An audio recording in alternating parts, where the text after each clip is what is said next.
حاضرین، آج کے درس میں ہم جمعۃ المبارکہ کی فضیلت پر بات کریں گے۔ جمعۃ المبارک کو اللہ تعالیٰ نے بڑی عظمت اور فضیلت عطا فرمائی ہے۔ جس طرح نبی رحمت صلی اللہ تعالیٰ علیہ وسلم کو دوسرے انبیاء کرام پر فضیلت عطا فرمائی، حضرت جبرائیل علیہ السلام کو دوسرے فرشتوں پر فضیلت عطا فرمائی، قرآن پاک کو دوسری آسمانی کتابوں پر فضیلت عطا فرمائی،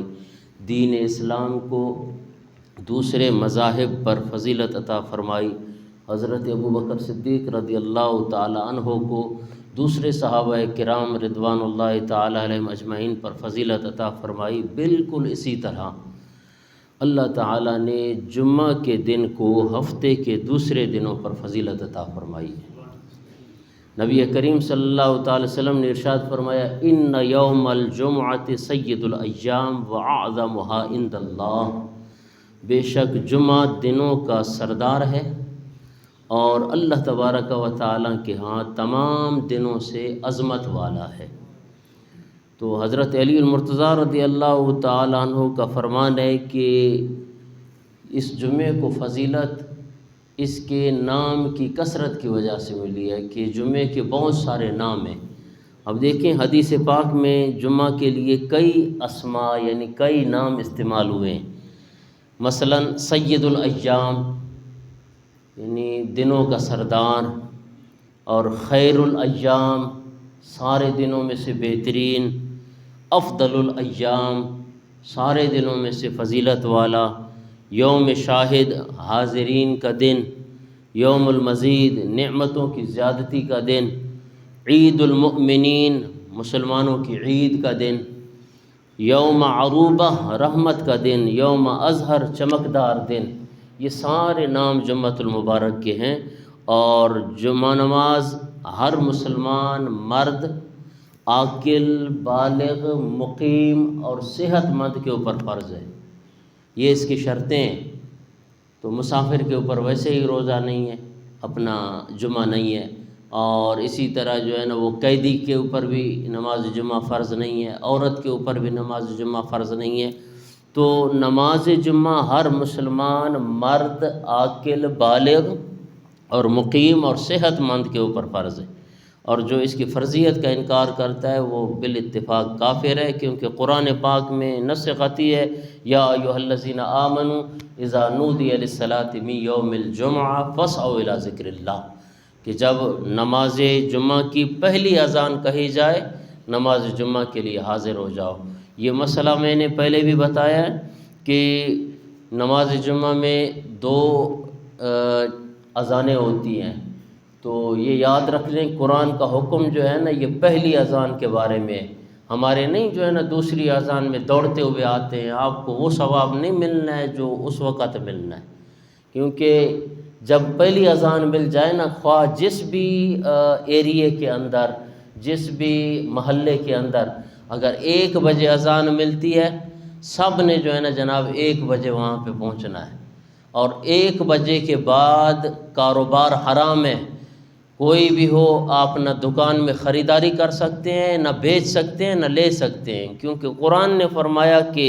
اذا نودی للصلاۃ من یوم الجمعہ فاسعوا الی ذکر اللہ۔ بس قرآن کے حکم کو جس نے ماننا ہے تو وہ مانے، وگرنہ پھر وہ گناہ گار ہوگا۔ اور نماز جمعہ کے فضائل میں نبی کریم صلی اللہ تعالی علیہ وسلم نے ارشاد فرمایا کہ نماز جمعہ کے لیے اٹھنے والا ہر قدم بے پناہ اجر و ثواب کا باعث ہے۔ حضور صلی اللہ تعالی وسلم نے ارشاد فرمایا، جس شخص نے جمعہ کے دن غسل کیا، دھلے ہوئے کپڑے پہنے اور پہلے وقت میں جمعہ کے لیے پیدل چلا اور پیدل چل کے مسجد آیا،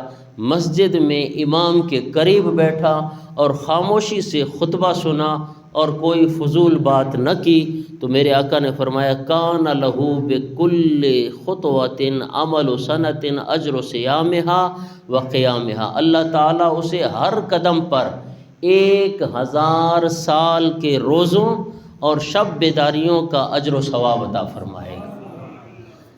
نبی کریم صلی اللہ تعالی علیہ وسلم نے ارشاد فرمایا، الجمعۃ الی الجمعہ کفارۃ ما بینہما ما لم تغش الکبائر، ایک جمعہ سے دوسرے جمعہ تک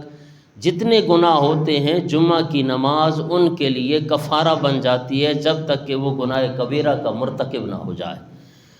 تو نماز جمعہ کا اہتمام، نماز جمعہ کی عظمت و فضیلت اور آپ نے سنی، لیکن یہ بات ذہن میں رہے کہ جو نماز جمعہ کے لیے جتنا اہتمام کرے گا اس کے لیے اتنا اجر و ثواب زیادہ ہوگا۔ ایک شخص جمعہ کے دن غسل کرتا ہے، دھلے ہوئے کپڑے پہنتا ہے، خوشبو لگاتا ہے، پہلے وقت میں مسجد میں جا کر وعظ اور نصیحت سنتا ہے، تو ظاہر ہے اسے اس آدمی سے زیادہ ثواب ملے گا جو ان باتوں کا اہتمام نہیں کرتا۔ قرآن پاک کا حکم یہی ہے کہ جب نماز جمعہ کی اذان ہو جائے تو پھر سارے کام چھوڑ کر فوراً نماز جمعہ کے لیے آ جاؤ۔ اور بہت ساری احادیث مبارکہ میں کیونکہ ہمیشہ مختصر وہ بیان کرتا ہوں، تو اس میں آپ دیکھیں کہ نماز جمعہ کو چھوڑنے کی وعید کیا ہے۔ جو نماز جمعہ کو چھوڑ دیتا ہے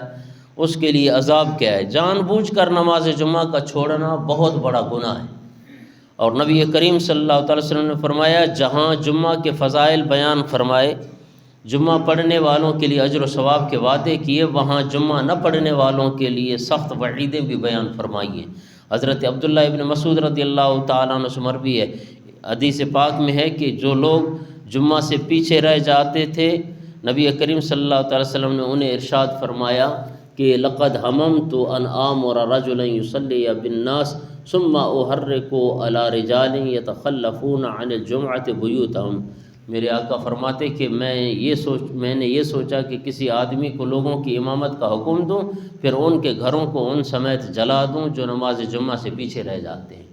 تو اتنی سخت وعید حضور صلی اللہ علیہ وسلم نے خود بارہا یہ صحابہ کرام میں سے بھی یہی کہا کہ جو پیچھے نماز جمعہ میں رہ جاتا ہے، میرا دل یہ کرتا ہے کہ میں نماز جمعہ کے لیے کسی اور کو حکم دوں، اور میرا دل کرتا ہے میں جا کر ان گھروں کو آگ لگا دوں جن گھروں میں جو ہے نا نماز جمعہ کے لیے مسجد میں لوگ تشریف نہیں لائے۔